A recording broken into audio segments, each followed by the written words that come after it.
Hey, what's going on, Guardians? My name is The Black Link, and we're coming back at you on Thursday, September 10th, 2020, to bring you this week's issue of the Bungie Weekly Blog, This Week at Bungie. Now, it's already been a news-packed week in the world of Destiny 2. Earlier this week, of course, we had the Stasis Spotlight for the Hunter Revenant, giving us an overlook of that class. We had the release of the Traveler's Chosen Exotic Quest. We got guide videos of that up here on the channel.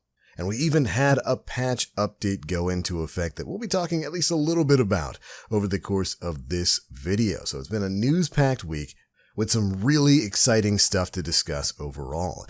And we're going to be getting even more exciting news with this week's issue of the TWAB. We learn a bit about how rewards are going to be changing when Beyond Light comes out, what some of your seasonal pursuits are going to be, and how some playlists are going to be going away and being revamped on November 10th. Without further ado, let's go ahead and dive on into this week's TWAB. Alright, first things first, of course, again, earlier this week we had the final issue, at least the final issue that we know about, of the Stasis Spotlights that Bungie was doing to give us an overlook at the new subclasses for Hunters, Warlocks, and Titans when Destiny 2 Beyond Light went live. If you missed any of those, we'll have links to those videos that we did covering those that content down in the description box below. But of course, with the new stasis-based subclasses, we're going to have a lot of new effects and names to learn when Beyond Light goes live. And so Bungie gave us this awesome macro image talking to us a bit about the abilities that are going to be coming with the frozen power of stasis. And we're going to be going over some of those new abilities here. First up, Stasis Crystals. These are stasis in its solid form, a violent and unstable block of crystal. Forms when focused stasis energy connects with matter in the environment. It can freeze nearby enemies when it takes shape, rendering them immobile. It's also highly unstable and shatters on impact, creating a stasis explosion of sharp, jagged crystals. If left unchecked, crystals will dissolve over time.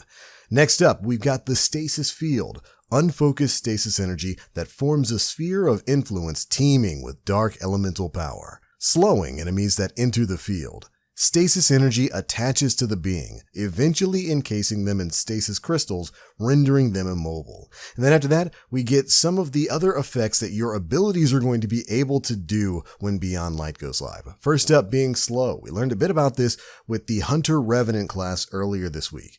With slow, you'll be able to greatly reduce enemy movement speed, weapon handling, and accuracy, and ability energy regeneration. After that, of course, freeze. Got to see a lot of the abilities that freeze things over the last week or two. Freeze and immobilize foes in solid stasis crystals. The effect wears off slowly over time, but if affected players are willing to take some damage in the process, they can break out early by shattering the crystals around them. And finally, we have the Shatter ability. Obliterate those who seek to destroy you. With enough direct damage, frozen enemies and stasis crystals will shatter, creating a devastating stasis shrapnel explosion damaging those nearby. And those are going to be some of the effects that your abilities are going to be able to produce when you get access to these stasis subclasses moving forward. Again, we had great in-depth looks at the Titan Behemoth, the Warlock Shadebinder, and the Hunter Revenant last week and earlier this week. So again, if you missed any of that kind of stuff, go check out the videos down in the description box below. Stasis is looking like it's going to be a pretty interesting new time, especially when you think about adding in the new abilities given to us by the Traveler's Chosen Exotic Sidearm. You can make some pretty wild ability-based builds with that gun, and I can't wait to see how it's going to interact with these new subclasses. But alright, moving on from there, the next section of the TWAB is called Suit Up, and it's going to be all about some of the rewards, whether it's vanity or weapons or all that kind of stuff, that you're going to be able to go for when Beyond Light goes live. And thankfully they give us a little list on exactly what you can expect to be going after on November 10th. First, we're adding a new set of armor for the core playlist that includes Strikes, Gambit, and Crucible. This armor shares a new set of geometry with decals and shaders specific to the activity. Additionally, we will create new sets like this each year for Year 4, Year 5, and Year 6, and this set will arrive alongside the next expansion, basically saying that there's going to be dedicated armor sets for all of the major playlist activities, so stuff like Strikes, Gambit, and Crucible. And there's also going to be new decals and shaders that are going to be specific to those activities. The reason why they're talking about this right now is because the topic of conversation that has been huge over the past couple of months, and really over the past couple of expansions, has been the notion that there really hasn't been too much actual new stuff in terms of weapons and armor to actually grind for within the game. Eververse always gets new armor, but a lot of the vendors have been selling the same armor set since Destiny 2 came out. So I'm very happy to see that they are going to be releasing dedicated new armor sets with each content release, at least when it comes to those major expansions. The TWAB goes on to say that this armor can be earned by completing activities or through vendor rank ups. Weekly challenges are also being updated to offer avenues for players to earn higher stat packages for these armor sets. Great. Additionally, Year 4 will see the return of pursuit weapons. Very happy about this. For those of you who may have joined our community in the last season or two, these weapons have static perks but allow for some customization. The final 2 perk columns have multiple perks to choose from, so you can tailor your weapon to your desired playstyle. Our eagle-eyed guardians may recognize this beauty from a recent Stasis trailer. And then we get to see what is going to be apparently the new pursuit weapon that's going to drop alongside Beyond Light, and it looks like an updated scarf-covered version of the beloved sniper rifle. And right there, I have to say I'm very happy that Bungie is going to be moving back to the pursuit weapon system. I was always a fan of that sort of thing. It's always nice to have something new that's playlist specific to grind towards every season. Good idea. Anyways, they go on to state that their goal is to have a pursuit weapon available per season, earned through a focused quest. Banshee will give you a choice between Strikes, Crucible, or Gambit to earn the base model. Make sure you take a moment to think about how you want to earn a weapon, as you'll be locked into the specific objectives for whichever activity you pick.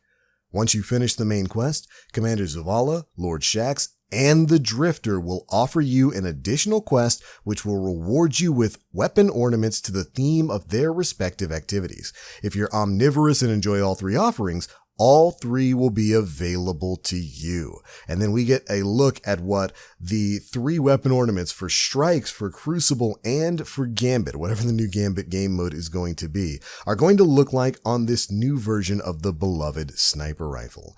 And right now, I just have to say, yes, this is exactly what I wanted to hear when it came to pursuit weapons.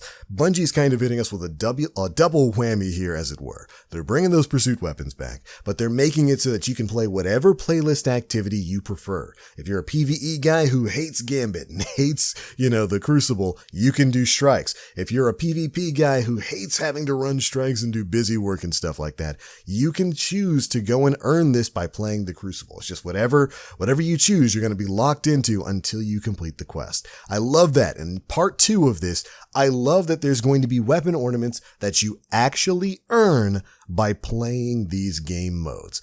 Great system, Bungie. I love it. Let's move forward with this sort of thing. I'm glad to see the pursuit weapons coming back, and I'm glad that there's going to be additional rewards for them that you can earn by playing specific activities. The one complaint that I do have is that it is a reskinned Beloved rather than a brand new weapon. I would have loved it if this was like a brand new weapon. We're getting new geometry and stuff with a new armor. It would have been great if this was a brand new unique weapon rather than a reskin. But either way, I think this is a step in the right direction. But that's not the only news we have when it comes to playlist activities, because of course, a lot of these playlists are going to be changing when Beyond Light goes live. For the Crucible, they're reducing the number of active playlists that are going to be available at a given time. And we get a great list of what's going to be available here. The featured modes will be Control, Elimination, Rumble, and Survival, with weekly rotators for Clash, Mayhem, and Showdown. Of course, remember, they're getting rid of stuff like Supremacy. You're also going to have private matches, of course, and then the limited availability playlists. This is going to be stuff like Iron Banner and the newly announced Iron Banner Freelance, which is going to be making its debut in Season 12. Similar to competitive, this is going to be a smaller node next to Iron Banner when the playlist is available, and is likely going to be basically a no-fire team matchmaking mode for Iron Banner. Thank you, Bungie. Really happy about that. And then, of course, we have the weekend availability modes like Trials of Osiris. They also give us a note here: ADEPT weapons rewarded to those reaching the lighthouse will return to Trials of Osiris in Season 12. And they'll give us more details on that in a sandbox preview that's scheduled for October. Really big stuff there. Happy that they're cutting down on some of the playlists there. Really happy about ADEPT weapons coming back to Trials, and really happy about the Iron Banner Freelance playlist. But it's not the only thing that's seeing playlist changes, because of course we're getting similar revamps for the Strikes and Gambit playlists. Here's what's changing for Strikes. Vanguard Strikes and Nightfall the Ordeal will be your two playlist options. Each playlist will continue to offer weekly challenges for powerful loot, and Nightfall the Ordeal will continue to feature matchmaking at lower difficulties and increased rewards for higher difficulty options. They also give us a note here, we're also looking to add ADEPT weapons to Strikes in a future season. Again, we'll have updates closer to Season 13 on what to expect. Really excited about that. I think that's a fantastic way to incentivize people to actually run Strikes.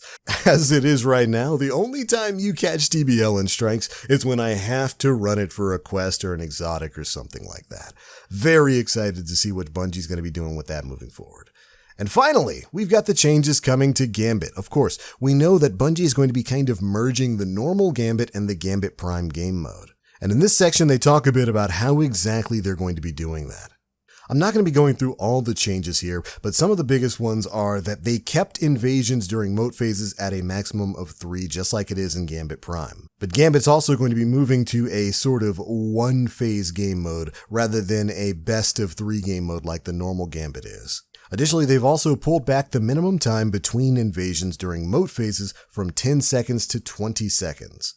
So that you won't be getting invaded back-to-back kind of like you can in Gambit and Gambit Prime right now. For the boss fight, they've removed the timed Slayer buffs and increased the primeval health and potency of the Slayer buff given when killing envoys. They also go on to note that generally the envoys will spawn every 40% of damage done to the primeval. So if you happen to get invaded and like the invader gets a bunch of kills and your primeval's health goes back up, you'll have an opportunity to get more Slayer buffs to help you catch up to the enemy team. But since there's no time Slayer buff now, you're going to be able to enjoy the benefits of those buffs longer, and it's hopefully going to help the primeval fight phase go by a little bit faster. Ultimately, they wanted to mix Gambit and Gambit Prime, but make the game mode a little bit quicker than what it is right now so that you're in and out of matches even faster. Additionally, they've lowered the level of some of the boss level taken that you can summon on your enemies here. So you're going to have an easier time taking out some of those elite taken than you do currently in the game. Overall, some major changes coming to Gambit that'll hopefully make the game mode a little bit more tolerable than it is right now. Thankfully, we'll be learning even more about that and other stuff like the economy, Eververse, and the sandbox later on before Beyond Light comes live. But alright Guardians, there we go. That's pretty much it for the biggest bits of news released in this week's issue of the Bungie Weekly Blog, This Week at Bungie. A lot of really exciting stuff in there. Very happy to hear about a lot of the playlist changes coming to Crucible and to the Strike playlist and all that kind of stuff. Very happy to hear about ADEPT weapons making their return to Trials and even getting a version of that in Strikes. Cannot wait to see how Bungie's going to pull that off. But that's the news and those are my thoughts. Be sure to leave me yours down in the comment section below. If you enjoyed the video, feel free to drop a like, make sure you subscribe and hit that notification bell to stay up to date with all the latest stuff that we're putting out. But that's it for this one. Thank you all so much for watching, and as always, I am the Black Link. You Guardians, stay frosty.